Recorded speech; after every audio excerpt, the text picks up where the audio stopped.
damai Kristus untuk kita semua. Bertemu kembali dengan Ibu Maria Jenny Elsiana dalam pelajaran Pendidikan Agama Katolik dan Budi Pekerti di kelas 12 IPS. Nah anak-anak, Ibu harap kalian bisa belajar dengan baik dan tetap semangat.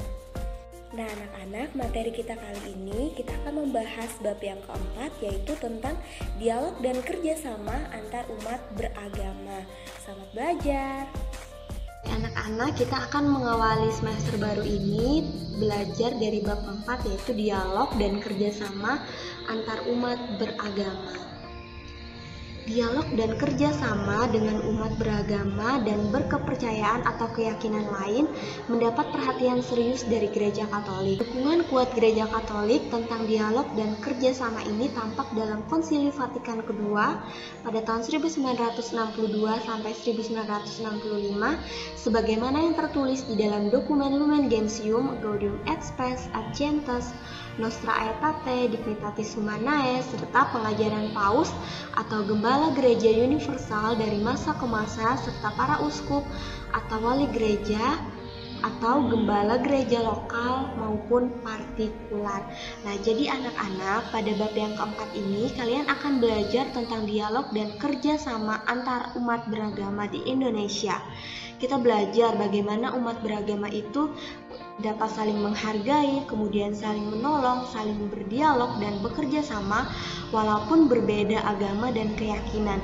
Nah, kemajemukan agama dan keyakinan juga merupakan ciri dan jati diri bangsa Indonesia yang tak terbantahkan. Jadi, inilah realitas kebangsaan kita, yaitu berbeda-beda tetapi tetap satu, Indonesia. Selanjutnya, kita akan melihat kekhasan agama-agama di Indonesia. Indonesia dikenal sebagai negeri yang religius. Oleh karena itu, agama di Indonesia memegang peranan penting dalam kehidupan masyarakat. Hal ini dinyatakan dalam ideologi bangsa Indonesia, yaitu Pancasila, sila pertama, ketuhanan yang Maha Esa. Dalam Undang-Undang 1945 dinyatakan juga bahwa tiap-tiap penduduk diberikan kebebasan untuk memilih dan mempraktikkan kepercayaannya dan menjamin semuanya akan kebebasan untuk menyembah menurut agama atau kepercayaannya masing-masing. Jadi anak-anak, meskipun demikian, tidak bisa dipungkiri bahwa dalam perjalanan bangsa kadang-kadang bisa terjadi konfrontasi antar agama dan kepercayaan yang satu dengan yang lain. Oleh karena itu, kita perlu mengenal dan mengetahui agama-agama lain itu bukan hanya demi dialog dan hubungan baik antar agama, tetapi juga supaya dengan lebih tepat mengetahui dan menyadari kekhasan dan jati diri agamanya sendiri, sehingga dengan demikian kita bisa menghargai agama satu sama lain. Jadi anak-anak, seperti yang kita ketahui bahwa agama di Indonesia itu ada 6, dan Ibu akan membahas agama yang pertama yang terbesar di Indonesia, yaitu agama Islam. Indonesia merupakan negara dengan penduduk muslim terbanyak di dunia, yaitu sekitar 85% dari jumlah penduduknya.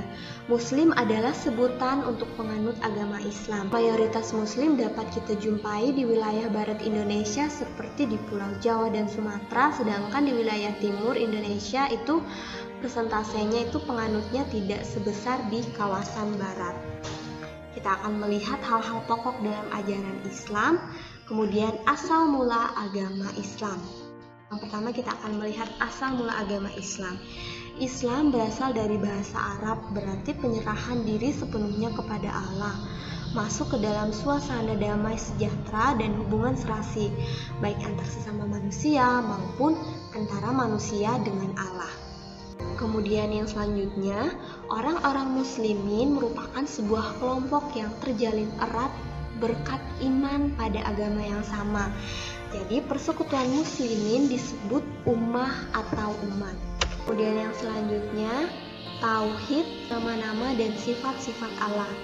Islam merupakan agama monoteis dengan tekanan yang amat kuat pada Allah yang Maha Besar dan menjadi seruan yang kerap kali mereka gunakan di mana-mana. Monoteisme Islam yang disebut tauhid sedemikian ditekankan sehingga tak ada toleransi sedikit pun terhadap apapun juga yang dapat mengaburkan keesaan Allahnya. Kemudian yang selanjutnya, Allah yang diimani itu mempunyai 20 sifat dan 100 nama yang indah. Orang muslim yang saleh biasanya mencoba selalu mengucapkan ke-100 nama Allah yang indah ini dengan pertolongan sebuah tasbih yang berupa sebuah untayan 100 butir-butiran. Kemudian yang selanjutnya, iman Islam. Nah, kesaksian pokok iman Islam dirumuskan dalam kalimat syahadat yang terdiri atas 2 kalimat. Nah, kesaksian yang pertama adalah kesaksian atas Allah yang Maha Esa, sedangkan yang kedua kesaksian atas Muhammad sebagai Rasul Allah. Biasanya kalimat syahadat ini diucapkan pada waktu orang menjadi muslim atau sebagai ucapan upacara inisiasi dari non-Islam ke Islam dan waktu akad nikah. Kemudian yang selanjutnya, syahadat akan Allah yang Maha Esa ini merupakan salah satu dari 6 rukun agama dalam Islam. Islam mengajarkan bahwa dalam kurun waktu tertentu Allah memberikan wahyunya kepada manusia tertentu dengan perantaraan malaikat Jibril. Kemudian yang selanjutnya, kitab suci agama Islam didengarkan juga oleh wahyu yang diberikan kepada para nabi berupa sebuah kitab suci yang merupakan kutipan langsung dari induk kitab suci yang tersimpan di surga. Yang selanjutnya, Allah memberikan Al-Quran kepada segenap umat manusia melalui Muhammad dalam bahasa Arab dan merupakan kitab suci terakhir dan tersempurna dari segala kitab yang pernah ada. Jadi sudah kita ketahui bahwa kitab suci agama Islam itu adalah Al-Quran ya. Selanjutnya kita akan melihat hari raya agama Islam. Yang pertama yaitu Idul Fitri, yang kedua Idul Adha, kemudian yang ketiga Maulid Nabi, dan yang terakhir adalah Tahun Baru Islam atau 1 Muharram. Kemudian pandangan Gereja Katolik terhadap agama Islam. Gereja juga menghargai umat Islam yang menyembah Allah satu-satunya yang hidup dan berdaulat, penuh belas kasih dan maha kuasa, pencipta langit dan bumi yang akan bersabda kepada umat manusia. Nah, kaum muslimin berusaha menyerahkan diri dengan segenap hati kepada ketetapan-ketetapan Allah, juga yang bersifat rahasia. Memang mereka tidak mengakui Yesus sebagai Allah, melainkan menghormatinya sebagai nabi. Mereka juga menghormati Maria bundanya yang tetap perawan dan pada saat-saat tertentu dengan hikmat berseru kepadanya. Nah, selain itu, mereka mendambakan hari pengadilan bila Allah akan mengganjar semua orang yang telah bangkit. Maka mereka juga menjunjung tinggi kehidupan susila dan berbakti kepada Allah, terutama dalam doa dengan memberi sedekah dan juga berpuasa. Memang benar ya, di sepanjang zaman cukup sering timbul pertikaian dan permusuhan antara umat Kristiani dan kaum muslimin. Jadi konsili suci mendorong mereka semua supaya melupakan yang sudah-sudah dan dengan tulus hati berlatih diri untuk saling memahami supaya bersama-sama membela serta mengembangkan keadilan sosial bagi semua orang, kemudian nilai-nilai moral maupun perdamaian dan juga kebebasan. Jadi anak-anak, meskipun kita berbeda, tetapi kita harus saling menghargai satu sama lain dan menjalin hidup dan kerjasama yang baik antar umat beragama.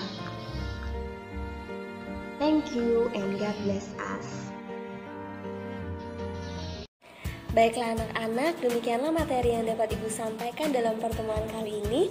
Semoga apa yang Ibu sampaikan dapat bermanfaat bagi kalian semua.